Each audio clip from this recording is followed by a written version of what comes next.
welcome back to Strange Mind 6. I'm your host, Ruby, and today we're going to be getting back into Creepers, The Golden Goblet by Edgar J. Hyde. The last time we read this, we left off at chapter 12, The Golden Goblet. But before we begin, I'd like to ask if you can please hit that like button, hit that subscribe if you haven't already subscribed, and let's begin. But first, grab a snack, grab a drink, or sit back and relax, and let's get to it. Chapter 12, The Golden Goblet. McPherson? Now where have I heard that name before? Inquired Shauna, trying to act cool rather than let out that she was really scared. My grandson, Fergus, is your father's new boss. Thick as my grandson is, he has somehow managed to achieve a lot of power in your world, don't you think? I suppose so, answered Shauna. And the curious thing is that the little brat thinks that it all comes down to his own genius. He is oblivious to the fact that I and his ancestors have been helping him behind the scenes. If he had any brains, he'd realize that he is too stupid to achieve anything without our help. Despite his efforts to ignore the fact that we exist. And you're telling me this because? Asked Shauna.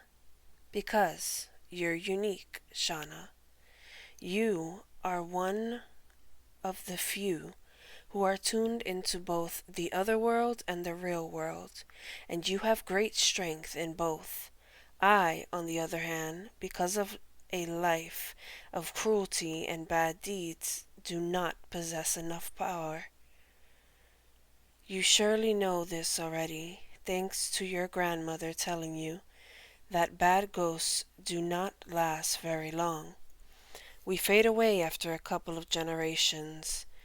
We fade away quicker if we attempt to influence events in the real world. And like I just said, we have spent a lot of energy influencing Fergus. What a jerk he is compared to you. Motion detected. Sorry about that. If only he'd realize that we are behind his success, he might open up to us, and we'd get even more done. But the poor fool does not believe in ghosts, and this, Shauna, means that I and the few other McPhersons left are running out of time. Fergus is our last hope. It sounds to me, said Shauna, that we aren't exactly on the same side. I wish we were not in competition. You would be far more used to us than Fergus. You see, my purpose is to recover the Golden Goblet. What's the Golden Goblet? Interrupted Shauna. Ronald McPherson looked at her in disbelief. Then he said, You mean that your granny hasn't told you about it yet? I have no idea what you're talking about, replied Shauna.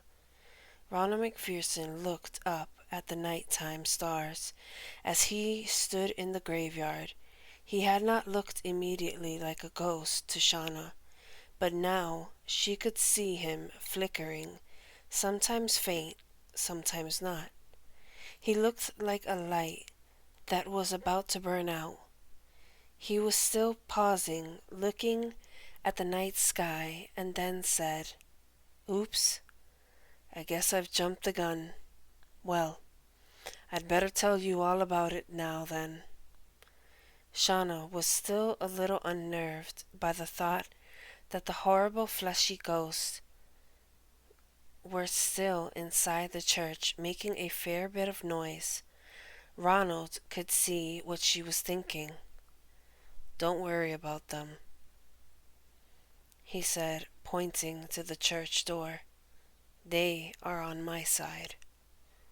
Ronald went on, "I'm going to tell you this because I want you to work for me. The Golden Goblet has secret powers, and many, many years ago it belonged to my clan. Some of my ancestors in my clan thought it was a good idea to abuse the powers of the goblet. You see, Shauna, the Golden Goblet is able to hold spells, invisible spells, called the secret memory. Invisible, that is, to all but qualified witches. This secret memory is a sort of battle plan that shows you how to defeat your enemies. That is why the witch of the clan, or as your grandmother would say, female druid, is such an important person. The Golden Goblet was actually," he searched for the right word, "programmed, so to speak, never to let its powers be used against another Highland clan. Our clan, which, at the time, cast a spell on it that tried to get the Golden Goblet to do harm to your clan. To make a long story short, the Golden Goblet protects its owners only as long as they use its powers for good. In fact, should you try to use its powers against another clan, it will cease working for you and be of use only to the clan you try to harm. In other words, it changes sides. You might, if you were an independent observer, which I am not, call that natural justice." "Who has this Golden Goblet now?" asked Shauna.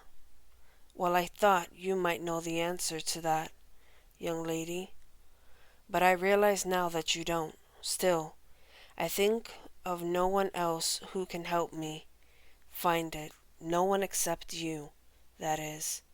And when you find it, you will return it to me. Boy, do we have great plans for it." Shauna's head was spinning with all this new information. She really didn't know what to make of it all.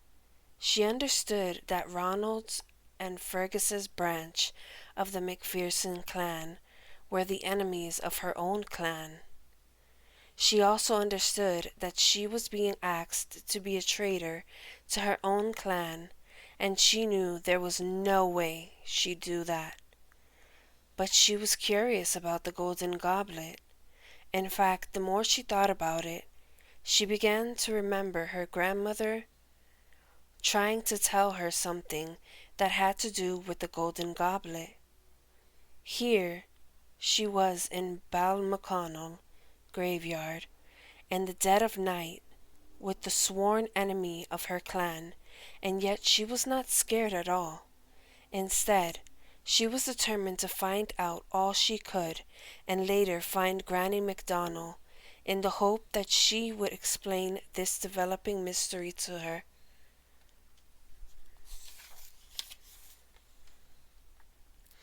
"So what are these great plans you have?" Shauna asked. "Don't underestimate me, young lady. I'm not foolish. I know you think you can outsmart me in order to pass all the information to your grandmother. Don't forget, even though I am a fading ghost, I can still read your mind. But I'll tell you our plans anyways, because I think I can persuade you that both our clans will benefit from them. As you know, the few remaining ghosts of my clan, myself included, are fading fast.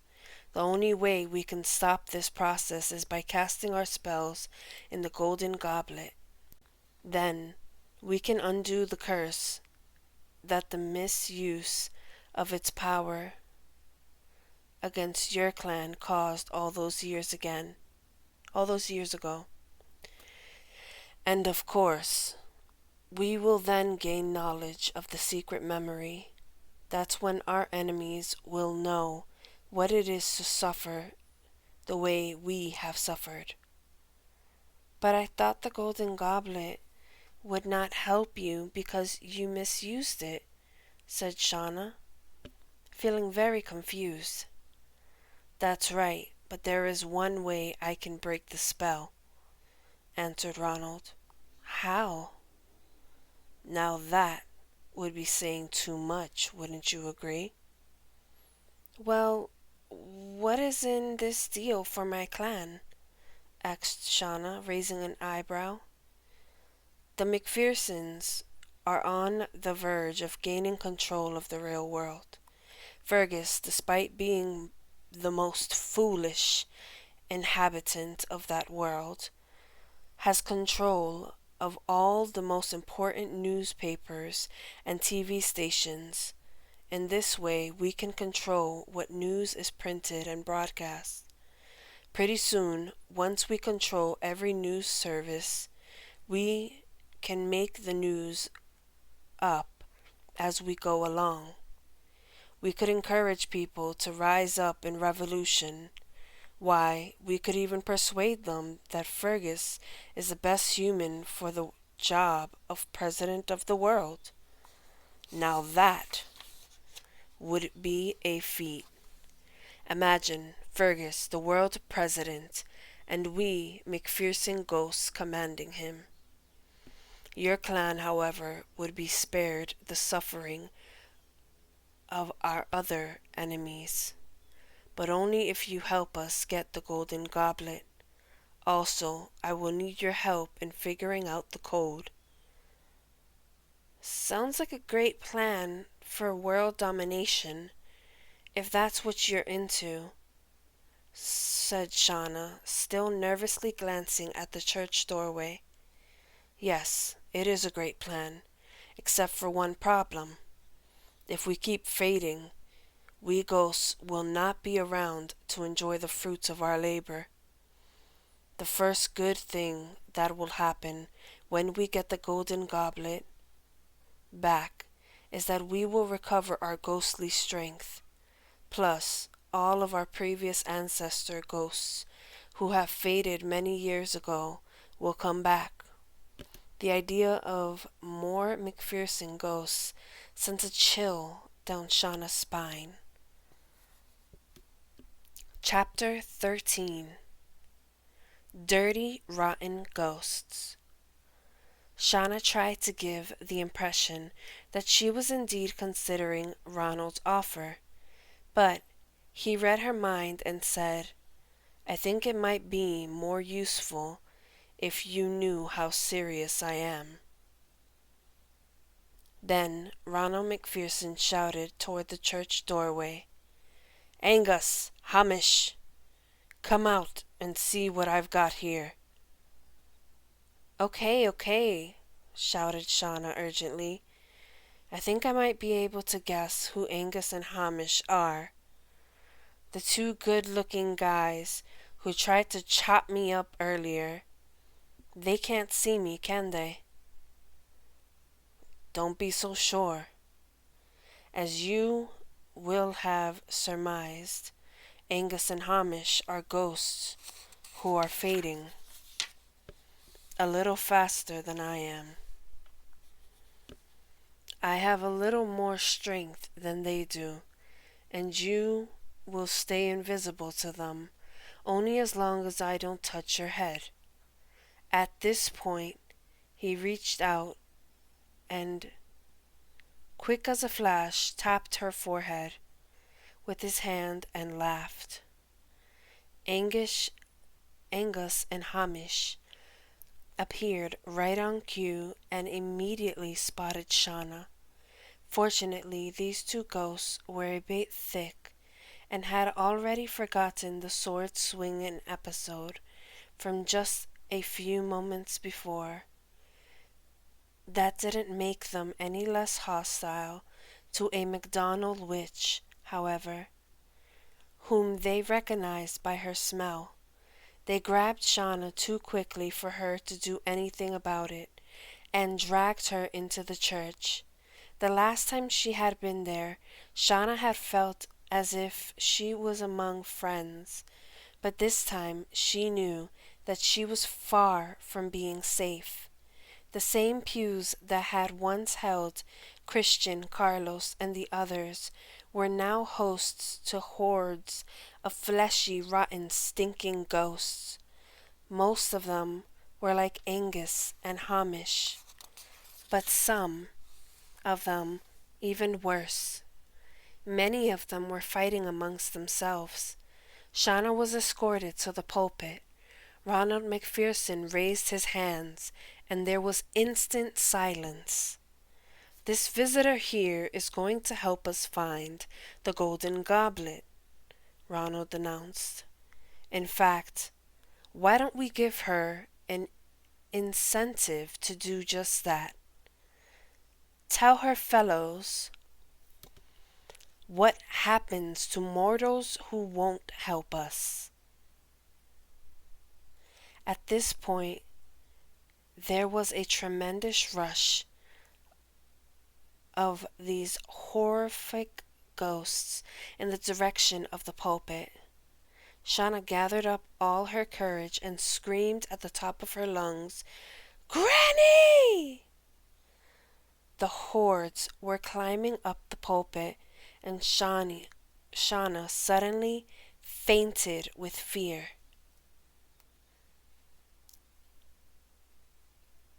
Chapter 14. Scoop of the Century. "I've got it! I've got it!" Shauna could hear her father shouting excitedly downstairs. She was surprised to find herself all wrapped up in her cozy new bed in the family's rented Inverness home, without a McPherson ghost in sight. She managed to kid herself that the whole wicked thing had been just a dream. She jumped out of bed and ran downstairs to see what all the fuss was about. "What have you got?" shouted Shauna's mother, as both she and Shauna ran down the stairs together. "I've got the scoop of the century." "Do you know what a scoop is, Shauna?" "Only that you've talked nonstop about getting one ever since we got here. As to knowing what exactly it is, no, I can't say that I do," replied Shauna. "Well, a scoop is what a newspaper reporter calls a great story that he uncovers before anyone else does. Wait until you hear this. Old Mrs. McSorley gave me an old gold cup that was in your granny's hand when she found her after she'd had her stroke. Mrs. McSorley told me that a lot of old legends are attached to it, and that I should take great care of it should your granny not recover." Shauna gasped. "You have the golden goblet?" she exclaimed. Her father looked at Shauna's mother and then back at Shauna again, then said, "You mean you know something about this old thing?" He took the golden goblet out of the plastic bag.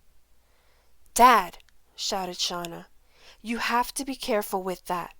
The future of the clan depends on it." Her father laughed out loud. "Oh, Shauna, don't get hung up on all that stuff you and your granny talked about. It's just superstition. Those legends are just stories. Dad, you must keep it safe until Granny is better. You see, the golden goblet stores the secret memory. You must know all this. I know you never believed in it, but Granny tried to tell you all those years ago. So you must remember it, don't you? All I remember, Shauna, is my mom telling me about these things and me being too busy laughing to take them seriously. I can't say I'm surprised at you, though. Your head has always been in the clouds. Sure, I know about the legends, but like I said, only superstitions of old Highlanders still believe in all that nonsense. Let's get one thing straight, young lady. The golden goblet will indeed be kept safe, and let me tell you why.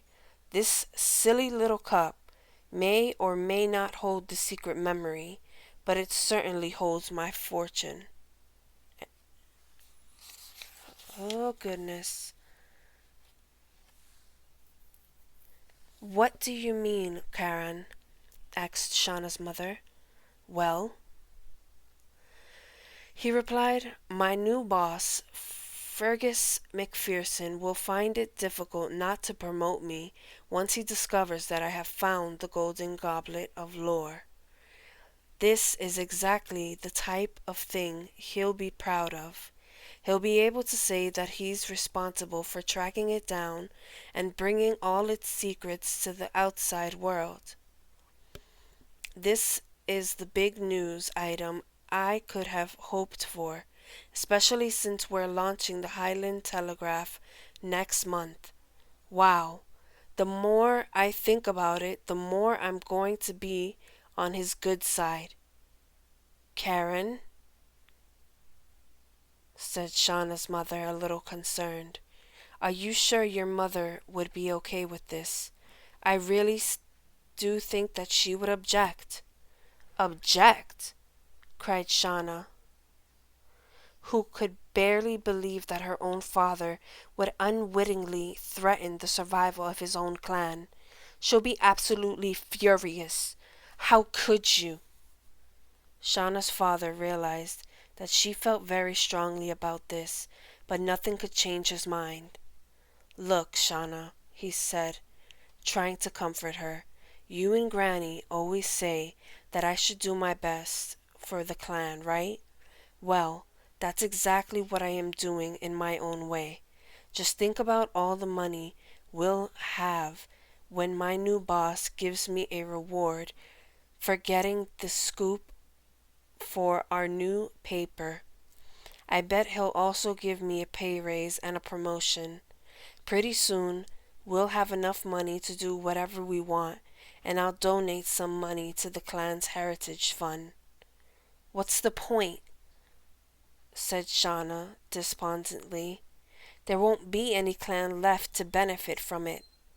And with that she ran to her room. Don't worry, she'll come around.